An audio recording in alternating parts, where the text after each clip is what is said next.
guro naman mula sa public at private schools ang binigyang parangal sa Araneta Coliseum noong Sabado. Tinawag ang okasyon bilang The Many Faces of a Teacher.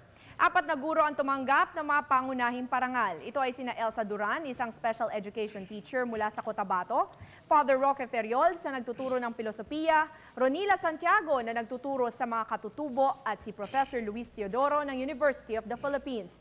Samantala, hinikayat naman ng Department of Agriculture ang mga residente ng Baseco Compound sa Maynila na magtanim ng gulay para makakain naman sila ng mga masustansya at masarap na pagkain.